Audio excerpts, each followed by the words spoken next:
According to the latest studies and statistics, if the present rate of urbanization is continued, then by 2030, 6 out of 10 people will be city dwellers. This pace of urbanization is exerting a lot of pressure on resources like water and land. It also deteriorates the environmental quality as well as public health. Thus, as the population in city increases, the city should develop at an even faster rate to accommodate this population growth. At present, only 1 per 8 city dweller resides in any of the 33 megacities. Although the total land area occupied by cities is less than 3%, their energy consumption and carbon emission are more than the rest of the land areas combined. Thus, rapid urbanization affects the environment and public health seriously and results in more slum formation. The easiest way to solve this problem is by creating more planned cities. But for already existing cities with a very high population, innovative policies are needed that work from a grassroots level. This is the main aim of SDG 11. More prosperous cities with the potential to accommodate all ideas, commerce, culture, science, and productivity, while at the same time being environmentally conscious. This can be achieved by improving resource use and focusing on reducing pollution and poverty. SDG 11 is comprised of 10 targets, each focusing on one important aspect of city life. Therefore, this SDG covers quite the whole sphere of urbanization and city population. The Sundargarh district forms the northwestern part of the Orissa state and is the second largest district in the state, accounting for 6.23% of the total area. The geographical area of the district is 9,712 kilometers square. The district has a population density of 214 inhabitants per square kilometer.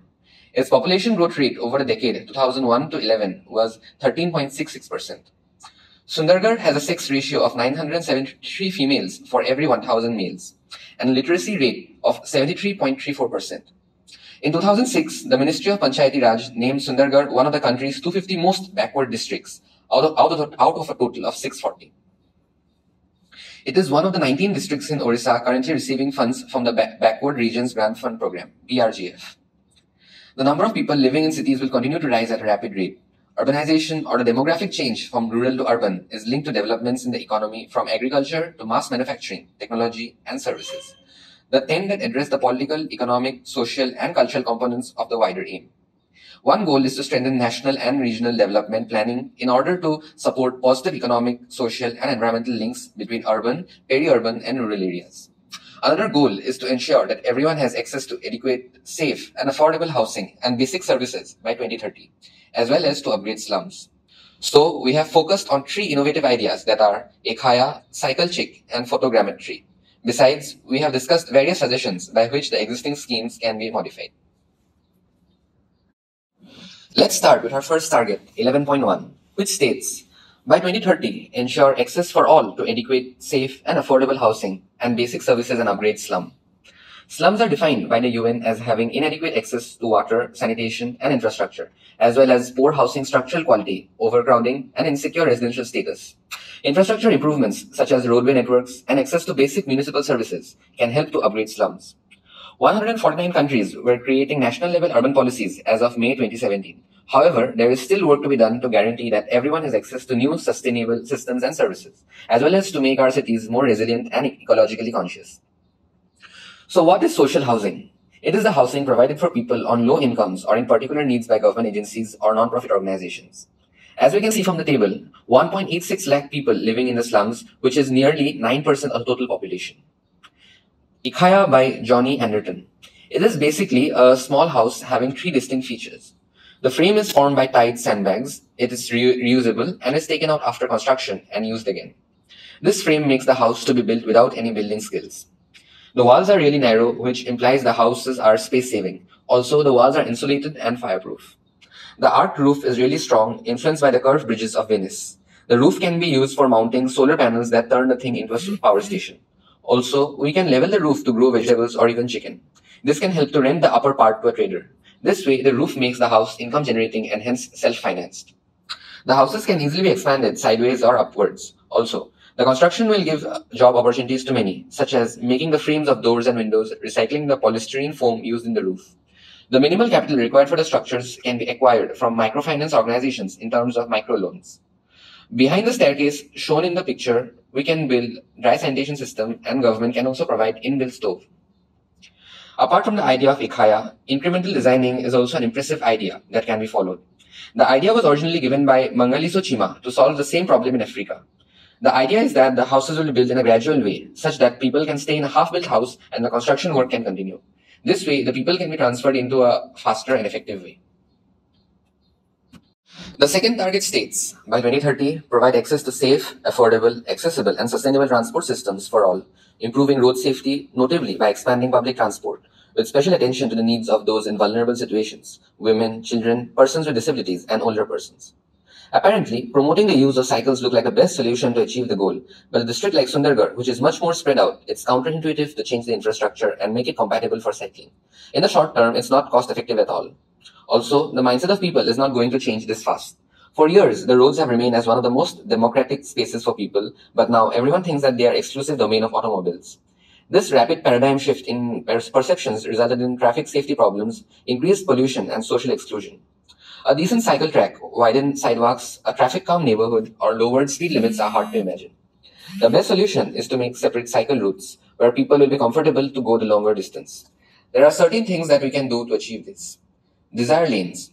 The term was well explained by Gaston Bachelard. In simple language, it is just the study of human behavior.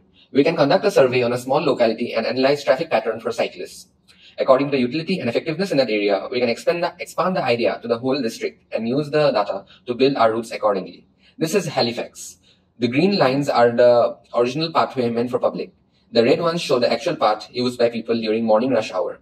The observation was carried out by 150 hours project by an anthropologist and his team. Cycle chick. Mikhail Colvin Anderson coined the phrase cycle chick. The bicycle had largely disappeared from the public consciousness as a transport option. This photo, taken by Mikhail Colvin Anderson in 2006, which led to the Copenhagen Cycle Chick blog and the global trend, has been referred to as the photo that launched a million bicycles. The current bicycle boom in transportation and fashion has its roots in this one photo. This concept we can use in the district and popularize the cycling as not only an option for sporting and exercise, but also as a public transportation system. We have to establish a bicycle infrastructure along with a bicycle culture. Vintage bicycles dating back to 1950s and 60s are especially seen as appropriate with their mudguards, chain guards, carriers, baskets, and lights, all contributing to their usefulness. The point is to be able to cycle casually without special protection. For example, we have to admit the fact that the use of helmet though increases protection but at the same time discourages people from cycling. This issue has to be resolved at school level where cars are seen as status symbols. We not only have to modernize our city by making cycling routes and pedestrian paths, but also change the mindset of the people residing in urban areas. Coming to target 11.4, strengthen efforts to protect and safeguard the world's cultural and natural heritage. It identifies the important role of conservation and preservation of natural and cultural heritage for sustainable development. World heritage exists in different countries and regions with different cultural backgrounds and development levels. Sundargarh district is very much rich in its culture and tradition. Places like Vaishno Devi Temple, Hanuman Vatika, Vedvyas Dham, Jagannath Temple, etc. need special attention. Here, we are proposing photogrammetry as the possible solution to conserve these sites. In 2021, NISER Bhubaneswar granted permission to use drones to survey protected monuments. The government has granted NISER a conditional exemption from the unmanned aircraft system rules to use drones for aerial survey and photogrammetry of centrally protected monuments. NISER would collaborate with the Archaeological Survey of India, ASI, for the project, said an official statement. The approved locations for drone operations for NISER include Rajarani Temple, Bhubaneswar, and Lingaraj Temple. Photogrammetry basically means making a virtual structure of the monument by taking 2D pictures from various angles. This has become a practical reality in the field of heritage preservation. We can produce a high-precision digital reference model that not only digitizes condition, but also provides a 3D virtual model for replication. The high cost and relative complexity of 3D scanning technologies have made it quite impractical for many heritage institutions in the past. But this is changing as technology advances and its relative costs are decreasing.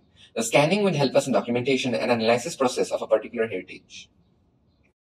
The official goal 11.6 states, by 2030, to reduce the adverse per capita environmental impact of cities, including by paying special attention to air quality and municipal and other waste management. The goal 11.6 has two indicators. Indicator 1, proportion of municipal solid waste collected and managed in control facilities out of total municipal waste generated by cities. Indicator 2, annual mean levels of fine particulate matter, for example PM2.5 and PM10 in cities, population weighted. Here we have focused on four aspects of the issue the district is facing.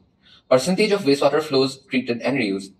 In many communities, the lack of treatment of home and industrial wastewater poses a severe health and environmental risk. When released, 80 to 90% of urban wastewater is untreated or inadequately treated. Due to fast population expansion and urbanization, global wastewater production rates are growing at an exponential rate. For this reason, an indicator on wastewater treatment should be added to the post-2015 monitoring framework, according to researchers at the University of Bath. Using advanced technology, it is now possible to reuse water after treatment for agricultural purposes, industry, or even as drinking water. It is estimated that 80% of effluent flows are not monitored, so data availability will be a challenge. The global community has only recently started working to build a common vision on wastewater management. Number 2, ratio of land consumption rate to population growth rate. Compactness, concentration, and connection are all characteristics of agglomeration that leads to prosperity and long-term sustainability. More than half of the land that will be urbanized at 2030 has yet to be developed. Therein lies a once-in-a-lifetime chance to make the future metropolis more productive and environmentally friendly. The link between land consumption and population increase is highlighted and monitored by this land use efficiency indicator. It allows decision makers to monitor and regulate urban expansion on a variety of sizes. To capture the three elements of land usage, economic, environmental, and social, land use efficiency can be used. Number 3, mean urban air pollution of particulate matter, PM10 and PM2.5. Air pollution has serious economic and health consequences, especially for children. Urban ambient air pollution is responsible for about 1 million premature deaths per year. The World Health Organization has set recommendations for PM10 and PM2.5 concentrations, yet many cities frequently see concentrations that are more than 10 times higher. Many nations keep track of PM10 and PM2.5 concentrations in big cities and send this information to WHO. Both metrics should be recorded in all urban agglomerations with populations bigger than 250,000. The data should be collected using a methodology developed by global statistics organizations. Number 4, percentage of urban solid waste regularly collected and well managed. Urban houses and companies generate large volumes of solid trash, which must be collected on a regular basis and properly disposed of. Solid trash that is not collected or managed appropriately might wind up in sewers and landfills. Some waste components, such as organic materials, might attract disease-carrying insects and rats. In many nations, data on solid waste collection and handling is still incomplete or unavailable. Reduced waste, recycling, reusing, and composting are ideal approaches that should be encouraged. In certain countries, developing effective data gathering systems may need a large amount of work. Solid waste collection might involve formal or informal collection from individual residences, according to UN Habitat. Coming to the next target, we are going to discuss 11.E, which states support positive economic, social, and environmental links between urban, pre-urban, and rural areas by strengthening national and rural development planning. Number of countries have rural or regional development plans for respond to population dynamics, ensure balanced territorial development, and increase local fiscal space. We suggest the following to achieve the three goals. Number 1, in response to population dynamics, government can decide the funds to provide to different regions based on census data and population density. That way, the residents of that area can have better opportunities and can live better lives. Number 2, to ensure balanced territorial development, government can decide what type of public facilities will be best suited for that region. For example, if the population is less and need less frequent travel, then it could provide public bus service, and if the population is more and need to travel daily for everyday things, then it could provide metro rail services if possible. Number 3, to increase local fiscal space, government can encourage industries of different sectors to come there so the people could get more job options and more indirect jobs could be created related to them. And this might increase local fiscal space. Now, coming to 11.B, under the 11th goal of Sustainable Development Goals, which is defined by the objectives of substantially increase the number of cities and human settlements, adopting and implementing integrated policies and plans towards inclusion, resource efficiency, mitigation and adaptation to climate change, resilience to disasters, and development and implementation. In line with the Sendai Framework for Disaster Risk Reduction 2015-2030, holistic disaster risk management at all levels. Main objective is to attain an ideal population level by optimizing human habitation. This can be achieved by forming policies to increase the quality of human health sector, job opportunities, increasing resilience to climate changes and natural disasters. Year after year, Orissa has been ravaged by natural calamities such as floods, cyclones, tornadoes, and droughts. The government takes a number of steps to prepare for natural disasters and to reduce the loss of lives and property by building disaster-resistant infrastructure. At both the national and global levels, the state's natural disaster management measures, mechanisms, and systems are regarded as models. Orissa is number 1 in the country with 213 lightning deaths in 2021. Here is a scheme we are proposing for prevention from lightning. Use of static shielding. A grounding cable placed over the power and data lines contains a static shield. When lightning hits, the energy is redirected along with the cores of the overhead ground wires, which subsequently send the strike into the ground. This type of grounding prevents the electricity from damaging the remainder of the electrical equipment. In areas threatened by heavy lightning, the houses should be equipped with lightning protection system. Trained experts like LPI certified contractors that specialize in lightning protection and utilize UL listed components and equipment should be hired to design and install these systems. Earthquake. Sundargarh comes under moderate risk zone. Rescue operation after an earthquake, the Odisha Disaster Rapid Action Force, ODRAF personnel and fire personnel are continuously being trained on collapsed structure search and rescue, CSSR, for response and evacuation in case of an earthquake. Seismic invisibility cloak and shock absorbers can be used to precious monuments. The technology involves the use of concentric rings of plastic, which could be fitted to the Earth's surface to divert surface waves. By controlling the stiffness and elasticity of the rings, waves traveling through the cloak pass smoothly into the material and are compressed into small fluctuations in pressure and density. The path of the surface waves can be made into an arc that directs the waves outside the protective cloak. The technique could be applied to buildings by installing the rings into foundations. That's all from our side. Some of the policies suggested may not be financially practical to implement in short term, but all of them are highly effective in the long term. Thank you.